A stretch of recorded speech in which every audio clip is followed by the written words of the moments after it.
Naisip mo ba na kung bakit, yung isang kwentong nagpabago sa buong takbo ng kasaysayan, unang ibinalita ng mga taong mismong hindi pinapaniwalaan sa sarili nilang lipunan?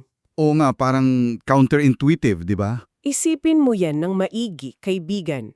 May isang napakalaking balita na yayanig sa buong mundo, tapos yung mga unang inutusan para magkalat nito, sila pa yung mga taong walang bigat ang salita sa korte noon. Napakagandang punto para simulan natin yung usapan. Kasi madalas, kapag nagbabasa tayo ng mga sinaunang teksto, nakakaligtaan natin yung mga ganitong detalye. Nakikita lang natin yung kabuuan ng kwento eh. Tama. Hindi natin nahihimay yung mga konteksto sa kasaysayan o yung mga kabalintunaan na nagbibigay ng matinding bigat kung bakit talaga isinulat yung mga dokumentong ito.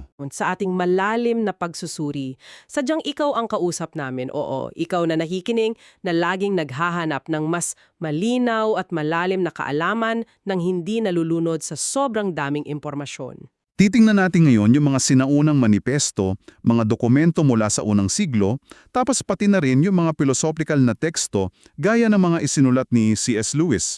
Ang misyon natin dito, hindi lang para mag-recap niyang isang pamilyar na kwento tungkol sa muling pagkabuhay or resurrection ni Jesus. Susurin natin ang objetibo, yung ebidensya, yung filosofiya, at yung mga nakakagulat na detalye. Pero bago tayo magpunta sa kung sino yung mga nakakita, kailangan muna nating malinawan kung ano ba talaga yung pinaniniwala nilang nakita nila. Oo, kasi labag ito sa lahat ng sikat na pananaw tungkol sa kabilang buhay noong panahong iyon, di ba? Ayon sa mga sanggunian natin, para maintindihan natin kung gaano kakakaiba yung kwentong ito, kailangan nating tingnan yung tatlong sikat na pananaw noon. Una, yung paniniwalang tapos na ang lahat kapag namatay. Yung literal na nagiging abo na lang. Oo, wala nang susunod pa. Tapos ikalawa, yung konsepto ng reincarnation, kung saan yung kaluluwa lilipat sa ibang anyo, pwedeng tao o hayop. Para magpatuloy yung cycle, kumbaga. Eksakto.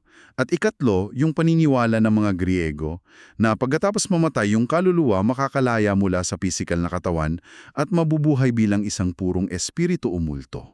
Wait, teka muna. Pause tayo dyan kasi gusto kong maintindihan talaga ito. Sinasabi mo bang sa kultura noon, lalo na sa impluensya ng mga Griego, ang tingin nila sa physical na katawan ay parang kulungan? Tumpak.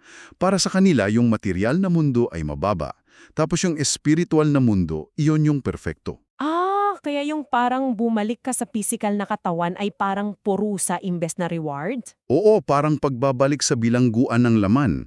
Sa kabilang banda naman, yung mga Hudyo noon, naniniwala sila sa pisikal na pagkabuhay pero inaasahan nila itong mangyayari sa dulo pa ng panahon. Para sa lahat nung sabay-sabay. Tama, wala silang konsepto na may isang taong mabubuhay muli sa gitna mismo ng kasaysayan. Kaya pala tahasang sinasalungat ng teksto natin yung lahat ng pananaw na yan. Hindi siya nanatiling patay, hindi nag-reincarnate, at lalong hindi siya inilarawan bilang multo lang. Sinasabi sa tala na may physical siyang anyo, pero kakaiba. Kung ikokonekta natin ito sa mas malaking larawan, ipinapakita ng mga dokumento na bumalik si Jesus na may parehong pisikal na katawan. Ipinakita niya yung mga sugat niya, nagpahawak siya. Nagpaluto pa nga ng isda at kumain sa harap nila, 'di ba? Oo, pero narito yung malaking hamon sa lohika. Bagaman kayang kumain ng inihaw na isda, kaya rin niyang biglang maglaho at lumitaw sa loob ng mga kwartong nakakandado yung pinto. Ang labo nun. Ito yung tinatawag sa mga theological na teksto na glorified body o niluwalhating katawan. Okay, himayin natin ito. Bago natin ipagpatuloy, isipin natin yung isang computer para mas ma-visualize natin. Kung nag-crash ang computer, ang inaasahan natin, ma-reboot lang ito at bumalik sa dating sistema. Mag-restart lang kumbaga. Oo, pero ang sinasabi ng tekstong ito, hindi lang basta na-reboot yung buhay niya mula sa pag-crash ng kamatayan. Nagkaroon ng isang imposibleng hardware upgrade na sumisira sa batas ng physics. Napakagandang analogy niyan. Pero bakit ba kailangang igiit ng mga may akda na kumain siya ng isda? Bakit napakahalaga nung pisikal na ebidensya? Mas madali sigurong paniwalaan kung sinabi nilang multo na lang siya. Mas madali na sign ng paniwalaan iyon noong panahon nila. pero sinadya iyon para sagutin yung kalikasan ng kamatayan ayon sa lumang tipan. Ang kamatayan kasi ay pagkasira ng pisikal na nilikha ng Diyos. So kung bumalik siya bilang multo, tumakas lang siya sa kamatayan, hindi niya talaga tinalo. Eksakto. Ang punto ng pag-uulat na kumain siya para ipakita na yung material na mundong ito ay hindi masama at hindi inabandona, kundi tunubos at ginawang immortal. Makes sense. Kaya ang nakasulat sa teksto ay deklarasyon na may bagong uri ng realidad na nagumpisa. At dahil inaangkin ng teksto na pisikal ito, kailangan ng mga konkretong saksi. Dito pumapasok yung mga kaganapan noong unang araw ng linggo. Ayun nga, kasi madaling magsulat na may nabuhay muli, pero sino yung nakita? Dito nagsisimula yung kwento ng mga kababaihan tulad ni Maria Magdalena at Joanna. Nagpunta sila sa libingan, may dalang mga pabango. Kasi aaladaan lang sana nila yung bangkay, wala naman silang inaasahang himala. Tama, inaalala pa nga nila kung paano bubuksan yung malaking bato. Tapos pagdating nila, naigulong na. At nakakita sila ng mga anghel. Sila yung unang inutusan na magbalita sa mga apostol. Wait, teka muna. Mga babae ang unang nakakita. Bakit hindi sina Pedro o yung ibang mga lalaking leader? Ang nakakabilib dito ay yung kultura ng unang siglo. Sa kultura ng mga Hudyo at Romano noon, ang testimonya ng mga babae ay hindi tinatanggap sa korte. Grabe, talagang invalid yung salita nila sa batas noon. Oo, may nasulat pa nga yung sinaunang mananalaysay na si Josephus na hindi daw dapat tanggapin ang testimonya nila dahil sa kawalan ng tiwala sa emosyon nila. Kaya nang magbalita yung mga babae, mismong mga apostol hindi naniwala. Akala nila baliw o nag-iimbento lang yung mga babae. Kaya ano ang ibig sabihin na nahad ng ito? Kung itong kwentong ito ay gawa-gawa lang ng mga sinaunang Kristiyano para manloko, hinding-hindi nila gagamitin yung mga babae bilang pangunahing saksi. Correct. Dahil nakakahiya iyon sa pamantayan nila noon. Ibig sabihin, yung mismong dahilan kung bakit parang hindi ka panipaniwala ang kwento sa kultura nila noon, iyon yung mismong nagpapatunay na totoo ito. Wala namang mag-iimbento ng detalye na otomatikong magpapahina sa sarili nilang kaso.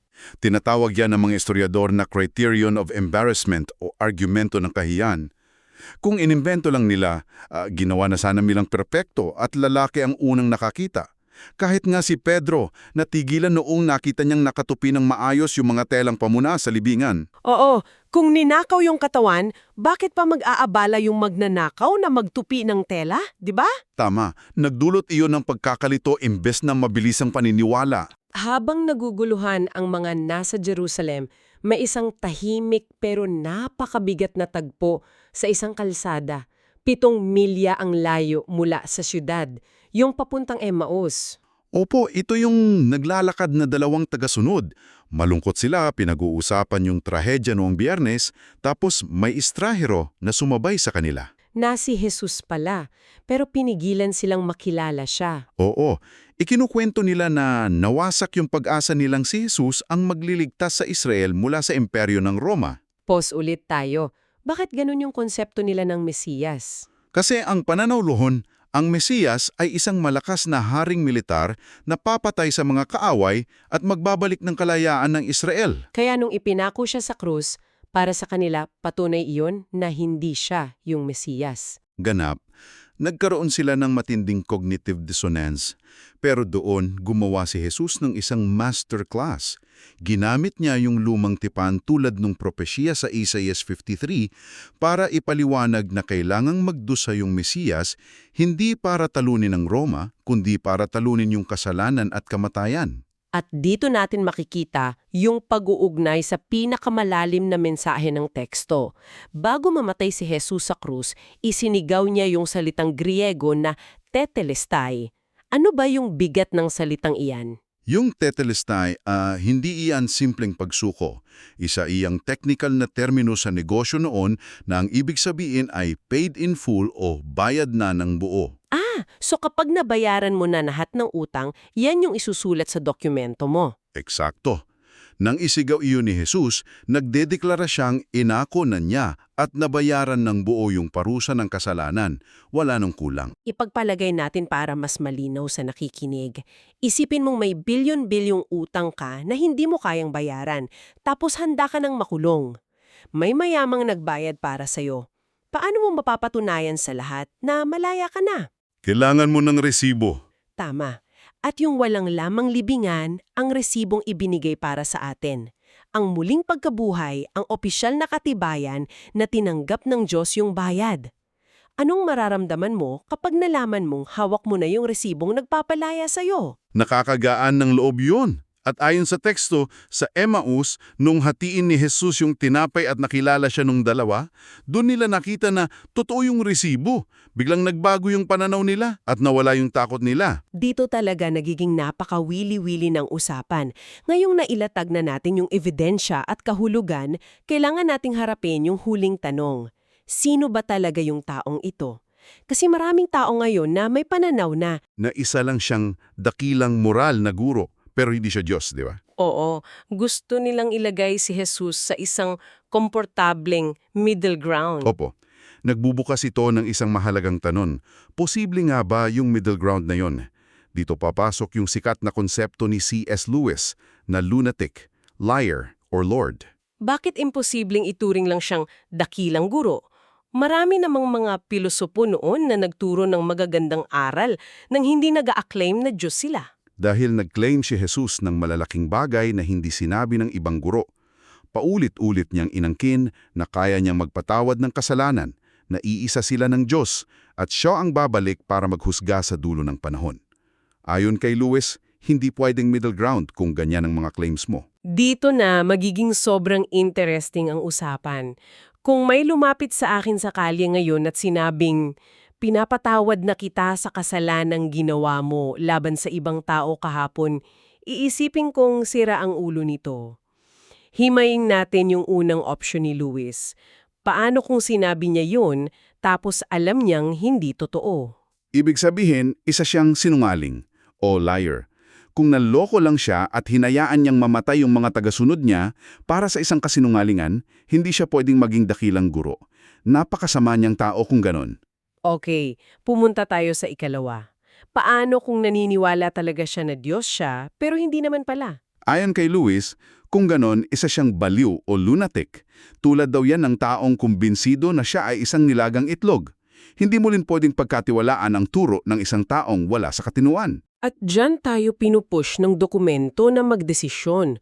Kung hindi siya demonyong sinungaling at hindi rin siya baliw, ang natitirang logical na konklusyon, totoo yung sinasabi niya. Siya ay Panginoon o Lord. Hindi mo siya pwedeng ilagay sa ligtas na kahon bilang mabuting tao lang. Saang kategorya mo siya inilalagay pagkatapos marinig yung mga ebidensya? Yan ang bigat ng pilosopya ni Lewis. Hindi nag-iwan ng ibang choice sa mga teksto. Grabe, mabilis ang recap lang tayo, napakarami nating nahimay mula doon sa pisikal na kalikasan ng pagkabuhay, sa argumento ng kahiyan kung saan ginamit ang mga babae bilang unang saksi, hanggang doon sa malalim na kahulugan ng tetelestai bilang resibo. At syempre, yung hamon ng trilema ni C.S. Lewis sa dulo, kasigsik talaga ng napag-aralan natin. Kaya bago tayo maghiwalay, may isang huling nakakapukaw na kaisipan ang gustong iwanan sa iyo, kaibigan. Ayon sa teksto, ang mga nakita kay Jesus ay binaliktad ang takbo ng mundo. Isipin mo ito.